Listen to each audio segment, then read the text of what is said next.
have Odegaard trying his best to make something out of nothing when like it's all just dead. And they were playing a low block for us very early. He does it really well, Sha. What? Does that really well. Odegaard makes something out of nothing really well. He does. So he got.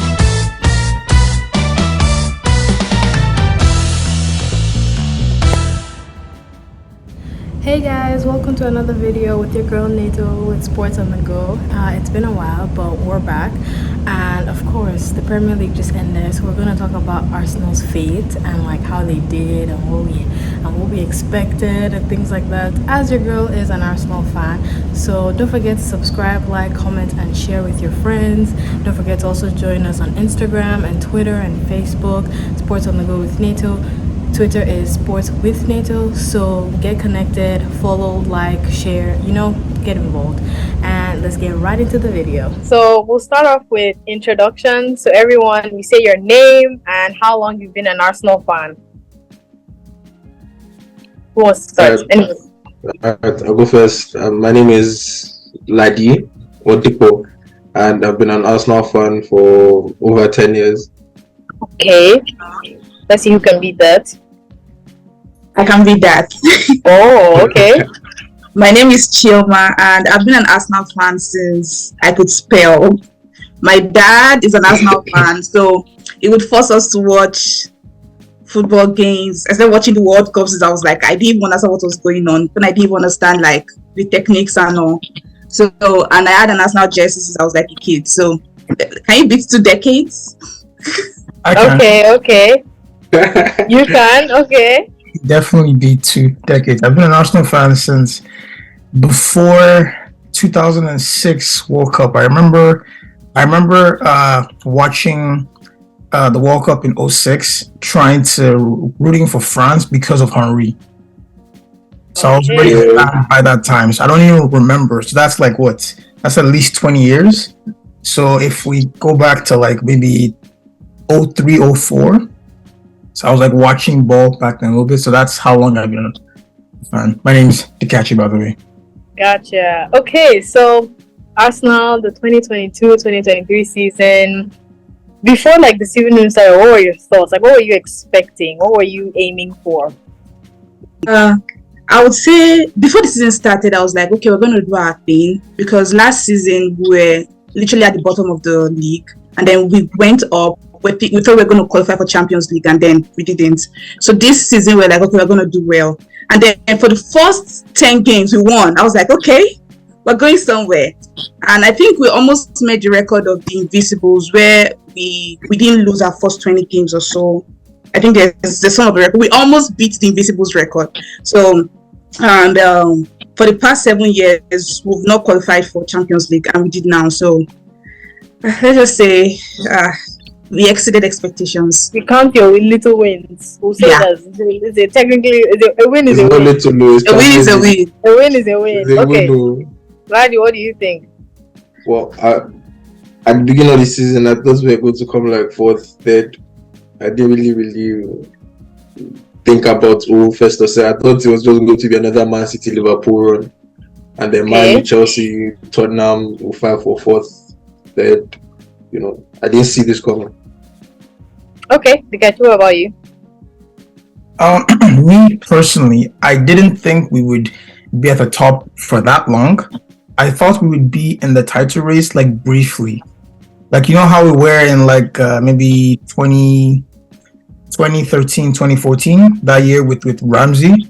Like very we will do well, and then we'll tail off a little bit when everything gets more intense. But we were there for a long time because so it's a bit disappointing, but I didn't think we would be in a title race, to be very honest with you. I didn't think we would be fighting until like a month and a half ago for the title. So it's what it is, Okay, so I mean, I guess it was kind of like a shock. So it's safe to say that all Arsenal fans were kind of like, we hope for the best, but maybe we can do Champions League, maybe, and then definitely not to finish like 1st or 2nd.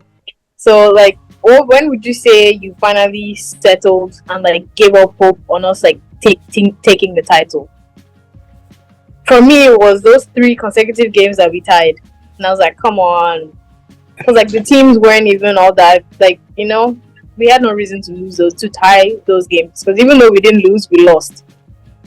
Yeah, I agree with you, Neto. I think we drew about 2 to 3 games, and then we lost to Man City. Yeah. That was when I knew, okay. Then the elephant on the tree meme became so popular. I was like, okay, let me just humble ourselves. We're going to play safe this time around.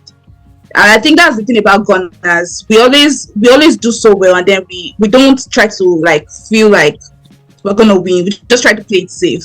Guard your heart and all. So yeah, at that point. I always say Arsenal, like being an Arsenal fan teaches you to be a great person, because it teaches you dedication, perseverance, patience, because it's like you never know what Arsenal is going to throw at you. So it teaches you great loyalty. A lot of loyalty. Yeah, because it's like, are we like this after the season? Like, am I gonna break up with Arsenal? And it's like, no, we're still here, we're still going, we're still pushing. So, okay.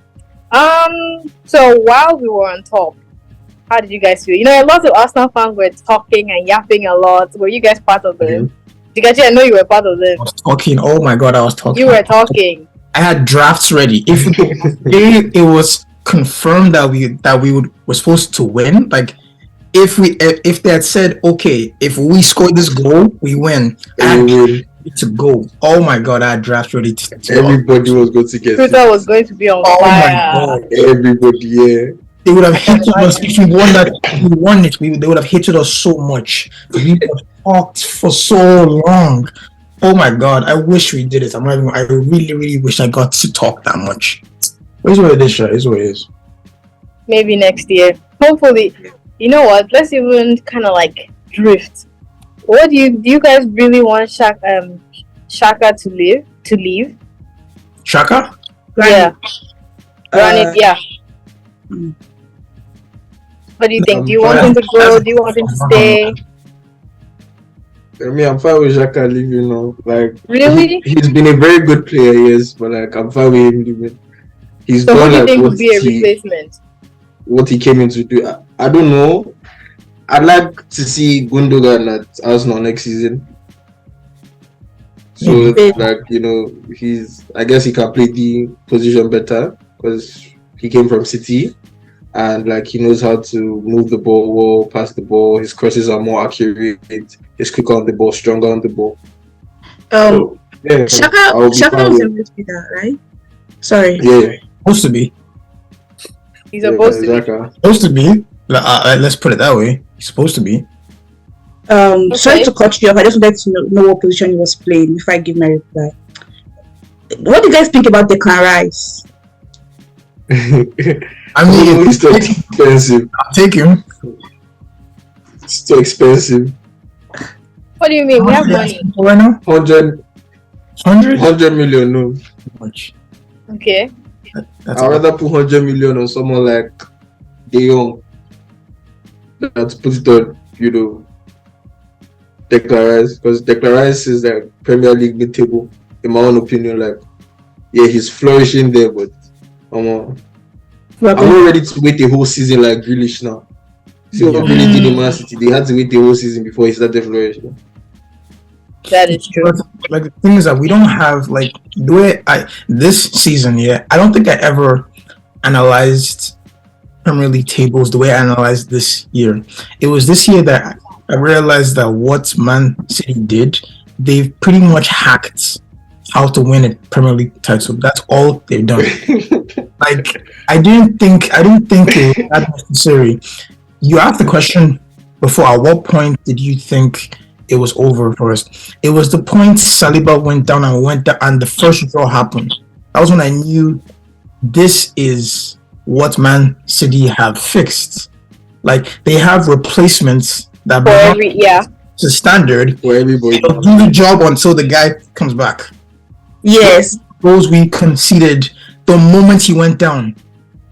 The moment he went down, it was just back to back, and it was like Saka wasn't doing that well up front. Martinelli was kind of going through a bit of a slump. Jesus was kind of going through a slump, so we couldn't outscore the mistakes, right? So it was like they weren't playing Trossard, and they weren't playing Trossard. And the thing is that I guess maybe we should have played him, but Saka and Martinelli they've taken us this far. You can't abandon them. Like you can't just drop them now. Yeah. I don't say it's abandonment. I say it's resting. You rest their legs. There was a City game coming up. There was no point of playing them. But the thing is that you learn these things as you go. Because even I don't think Arteta even thought we would be in a title race this year. I think the plan was Champions League qualify. Let's get spots and then we can get the board to back us with more signings. Because once you're in Champions League now, there's more money coming in. There's more responsibility. Like you have to like go further now. So they're okay, cool, spend more money. But this year we got blindsided. Even Jesus went down. We were not ready for that. And Nketiah was not ready to actually be our number one. When Nketiah tried, he did his best. He tried. Like the only reason why we survived that long was because. Lucky for us, our backline, our midfield was solid.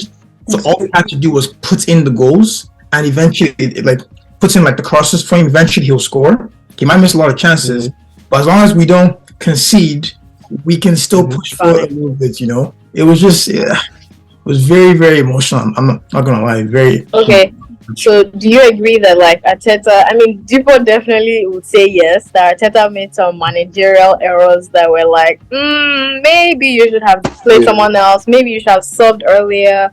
Like, can you like remember any exact points where it was like, okay, Arteta, that was not a good call? Like, do you think he made like some minor errors throughout the season that could have cost us the title? I think there were tactical errors. I noticed this first in our game against Nottingham Forest, and then it was the game against Man City, and then it was the game against Brighton. Just like Dikachi said, Man City has more depth. They can rotate their players as much as they want. We couldn't do that. So, and if you notice, Saka played like almost all the games. If you notice, we barely saw Phil Foden on the pitch. It was not the time we saw KDB there. So, and we're not ready for Martinelli's injury, like 10 minutes into, I think the Brighton game or so. So, all the plans, I feel like Arteta's plans just fell through, and it was like, okay, what am I going to do? So, and we are human, so human error plays a part in this too. Okay, Dikachi, what do you think? I think she hit it on like the nail on the head. I think the unwillingness to understand that even though Saka is not injured, it doesn't mean he should be playing every single game. Right? This guy's a kid, man. He just smiling. Big. Like, I don't think we should ever drop him. I don't think we should ever not play a game. But I think it might be a good way to throw off the other teams if he doesn't start. Like, imagine, like, there were times I was explaining to someone one time that there was a point throughout this year where if Saka catches you one-on-one, it's a problem. Like, he will embarrass you. He's going past you. But then they started tripling him. Like, there was a guy in front of him, there was a guy waiting for him on his left, and there was someone behind him if he got past all of them. And because he's a kid, he doesn't have that many like moves in his arsenal, so he has to pass it away. So now you've nullified Saka. Do the same thing on the other side with Martinelli, and then you combine the fact that Jesus is injured. Now it's like, okay, where the goals coming from? Where's the creativity coming from? So you have Odegaard trying his best to make something out of nothing when like it's all just dead. And they were playing a low block for us very early. He does it really well, Sha. What? Does that really well. Odegaard makes something out of nothing really well. He does. So he got Odegaard definitely. He definitely is like man of the team, in my opinion, for the season. I would say Odegaard should take players. Outstanding most of the time, which was good. He was really healthy most of the season. So if he went down early, everything would have crumbled, because he was literally like holding up that Saka, Martinelli combo was a very good triangle to have, especially when Jesus went down. Right. So we're just lucky he didn't go down. So I think the unwillingness to try a different focal points is kind of what's beat us in the ass, like as we went down the line. So yeah. Okay. Dipo, do you have many thoughts? Let's hear them. My whole point of the season was in Liverpool. In Liverpool, like when we went to Anfield, like you have Trossard, Trossard scored like a hat trick earlier in the season in Anfield, and you have Martinelli. Martinelli plays very well. You have Jesus, you have Saka. You start the game, Jesus, Saka, everybody that play well. The problem starts to happen. Liverpool get a goal before halftime. Martinelli and Saka are not like they are no longer doing anything on the pitch. Like ball isn't getting to them because Trent, Robertson, Gomez getting the ball, winning the second balls and all that. Mount, like thought to be like these guys are not ready. Like, oh yeah, Trossard, come on, let's see what you can do. Like we just signed you, go out there and go out and, like prove your worth. But Trossard came on at 84th minute. What do you want him to do? And then they scored. Like, okay, that was the 2-2 game. Yeah, the 2-2 game. We should have won that game. We should have, like that last minute goal was like we needed. Was it going to Firmino? I was just like, okay, 2-2.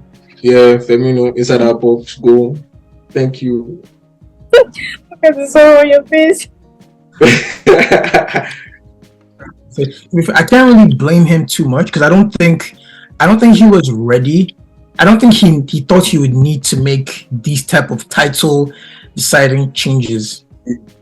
Like I don't think he thought he would, because I think here's the thing: if let's imagine everybody that got injured was injured, but they all came back after 1 month, we would have been fine. If Saliba was only gone for a month. If if Jesus was out the exact amount of time, we're fine because Nketiah stepped in. Who else got injured? Somebody else got injured that was important. That was it, right? Just those two that were really like important. Yeah, Jesus and Saliba. If came back in a month, I think we would have been fine. But the problem was, I don't think we were ready for our anchors to go down that hard. Yeah, the reason why Saliba's was horrible was because Tomiyasu was injured too. Tomiyasu, there we go. There was no replacement at all. Like, but why did I move to center back? Tomiyasu would have played right back. Yeah. So I can't blame Arteta too much. I chalk it up to first year challenging for a title. You make mistakes, right? He hasn't been in that position before. So it's very hard to use 2020 hindsight to like judge him, right? Yeah. Okay, let's talk the January transfer window. Do we think as like a team we did enough of like changing and swapping and getting new players? Like, what do you guys think on the January transfer window? Could we have done better to strengthen the team? Could we have let go of other people? I think based on what Dikachi said, we did not expect to be at this point. So to me, to the best of my knowledge, Arteta did his best.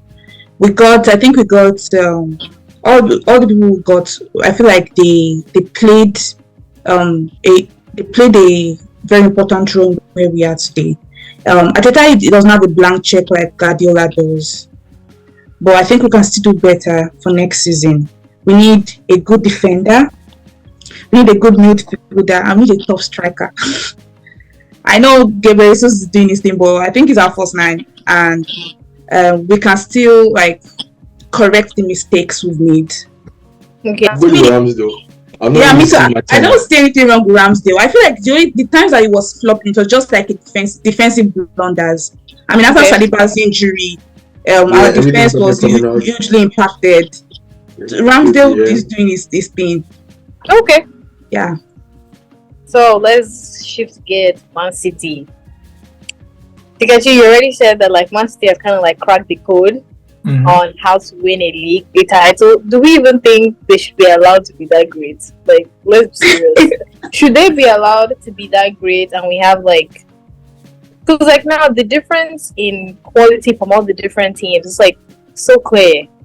I think it's very doable. So here's the thing. The reason at first I used to be very anti-Man City and anti-money until I saw other teams with money spend money and do nothing. Okay. Right. So for example, look at Chelsea. Look what they did in the transfer window. Nothing. Like they spent so much money, couldn't show anything for it. Man United, they didn't do it horribly, but they spent a lot of money. They didn't show much for it. Newcastle, they did better because like it was their first time like actually being backed, and then it worked. I think that there's certain games. So for the whole, I think for Premier League for the whole season, you need to have a solid backline, a competent midfield. A solid backline, a solid midfield, and a competent forward. The problem is when you play against Man City a game for that one game, you need to have a very, very competent backline and an exceptional front line. If you're not with Man City, it's a scoring affair. Whoever scores the most, that's how it is. Because they have Haaland. You can only stop Haaland, KDB, Foden, name all of them. You can only stop them for so long. Like, and they have Suarez, Rodri. They have so many coming on, so it's like you can only stop them for so long. If you can outscore them and then pray to, in fact, just tie, beat everyone else. That's why this year I wasn't afraid of Man City because I did the math. I said if we tie and beat everyone else and we lose to Man City, we're fine. Exactly. We're fine. I said it was those three. It was those 3 ties, consecutive ties. I was like, yeah, it's done. Like the first tie, I was okay. I was like, you know what, fair enough. The second one was very painful, and the Liverpool one was painful. We should have won those 2 games. That would have given us the 6-point cushion, or no, I guess 4 if you want to do the math. 4-point cushion to take the loss against City and then keep going. And we'll still be fine. Yes. Right? Still be very fine. So you don't have to beat them. This is not Champions League. You don't have to win. Like, you don't have to beat them. You just have no return game. What? It's one time.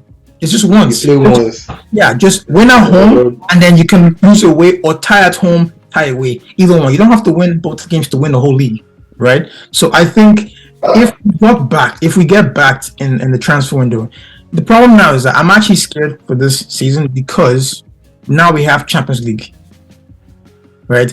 Champions League requires a lot of players.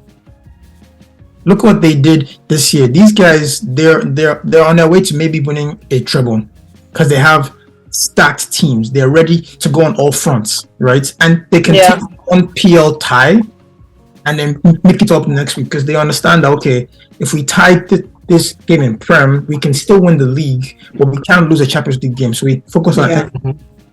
So I'm actually afraid that we're going to do much worse this year than last year because I don't think we'll get backed the way we need to.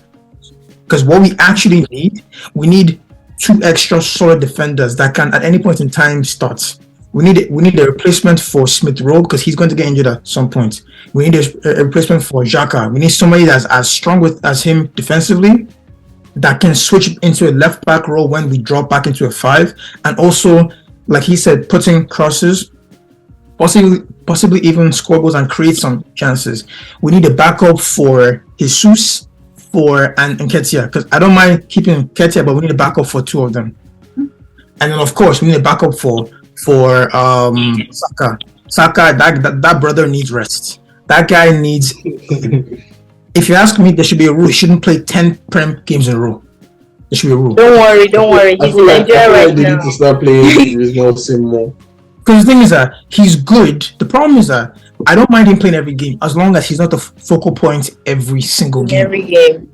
Like this brother. Sometimes you need him to be like a distraction in a way. Yeah. That's like they focus on him, but he's not the main thing, and it's too late in the game for them to realize, oh wait, we shouldn't be focusing on Saka. We should be focusing on the other person or the other people, and he's just like there, occupying space for the most part.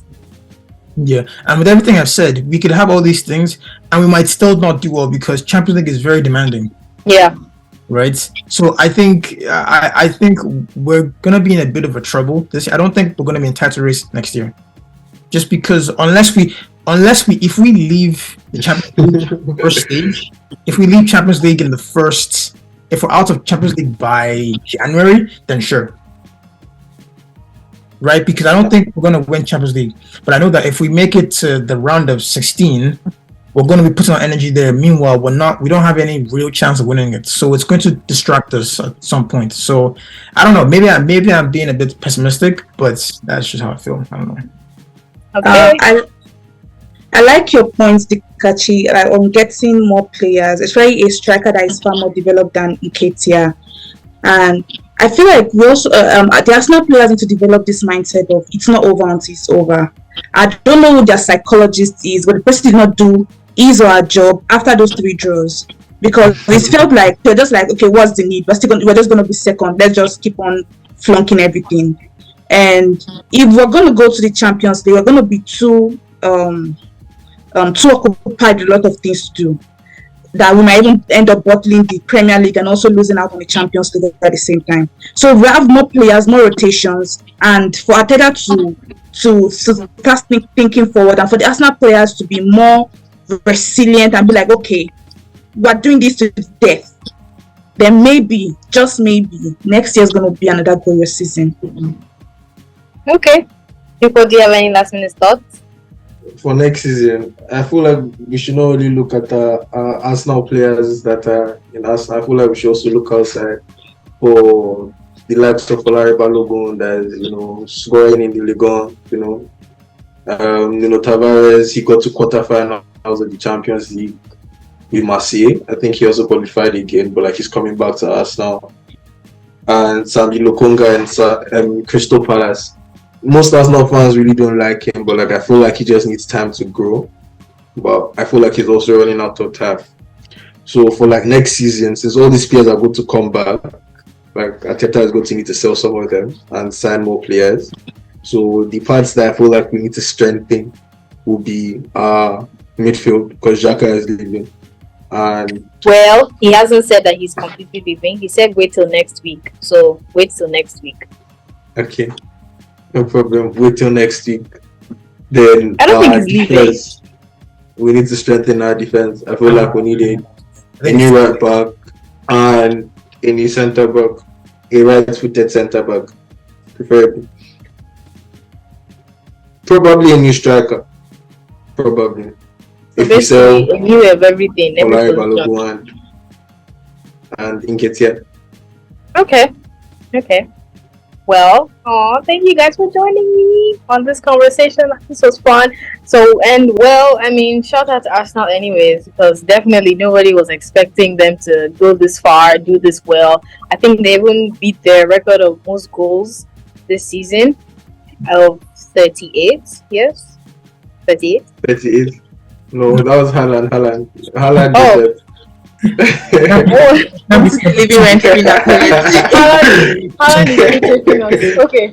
Okay, I'll figure out what the number is and I'll just add it to the video. We scored about 100 goals this season. 100? Oh, it's not 80. Okay, there we go. Okay. 4 points, right? Maybe about 80 in the Premier League, but over 100 totally. Yeah, that makes sense. Let me see. Okay. I have numbers here, I think. We've come to the end of the video. How does it feel releasing all this Arsenal energy to the world? Feels great. Right. Yeah, it feels nice having this conversation. I follow with people my age. Right? I follow a bunch of sports platforms, and one of them, I can't remember what it's called, but then the Arsenal fan made a bet that Arsenal is going to win, and they were like, if Arsenal doesn't win, you have to cut your hair. And they cut his hair, and the person that did it didn't even do it in a nice way. It was just it was very messy. But anyways, I guess that's a lesson to let's not be too bold. Be bold, but not too bold. But anyways, thank you guys for joining me on this video. It was great as usual. To our followers, thank you for watching. Don't forget to subscribe, like, comment, share. Till next time, bye. Bye. Bye.